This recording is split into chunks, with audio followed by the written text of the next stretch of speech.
Hi, it's Kelsey Moreland. I had chapter 11, which was all about staying organized when reading a qualitative report.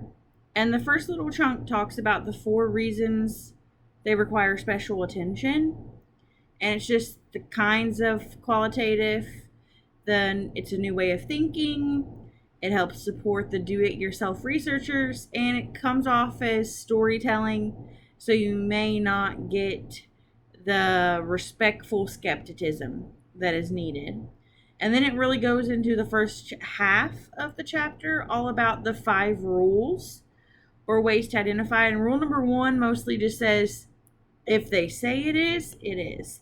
And it provides a table 11.1 on page 206 that also gives you different labels that they might use. And that kind of sums up the first rule they give you. The second rule is, if it's primarily exclusively has to do with statistics or numbers, it's quantitative.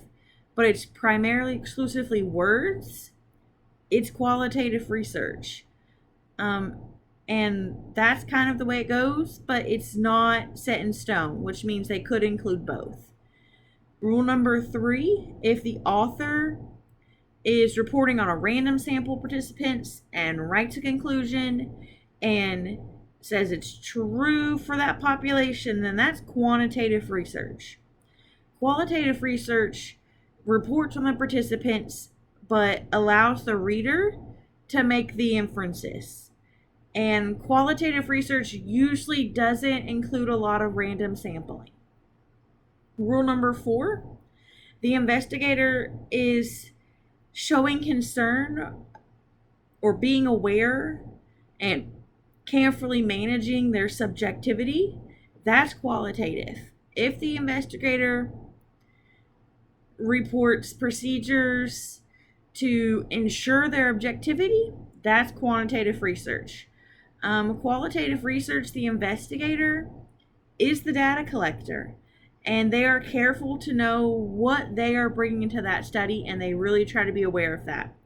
And the last rule they give you, rule number 5, is if the report is primarily exclusively describing how the participants understand what's happening in that social setting, that's a qualitative report. That's a qualitative study.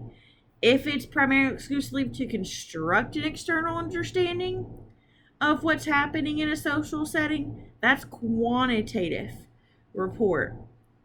And that's a little different to think about. And then the last half of that chapter, it gives you the 12-step guide, kind of like they did in chapter 7. And the form is 11.1, and that's on pages 210 and 212. And it kind of provides you an outline, and within each of these points, I would refer back and look at the questions they give you, because I think those are super helpful. I'm not going to read them all to you, but I think those are super helpful. So step 1, citation, just do it. Record a complete reference citation so you have it and be consistent. Step number 2, the purpose and general rationale. Answer the question.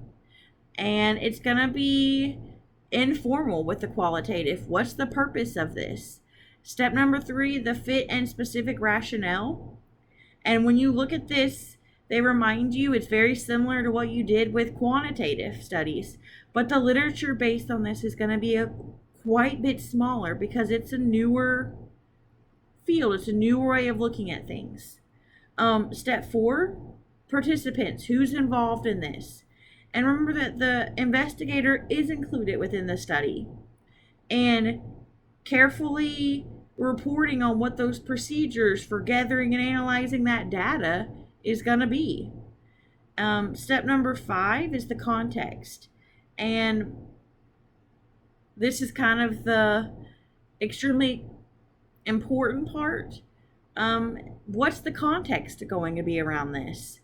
And what are the specifics? And sometimes they don't give you that. So looking at that. Step number 6, steps in sequence. Sketch the major steps of how are they going to gather their data and how are they going to analyze this. And a lot of times in qualitative, it's saying that it's going to be straightforward. Think back to that whole storytelling idea. It's right there. Step number 7 is data.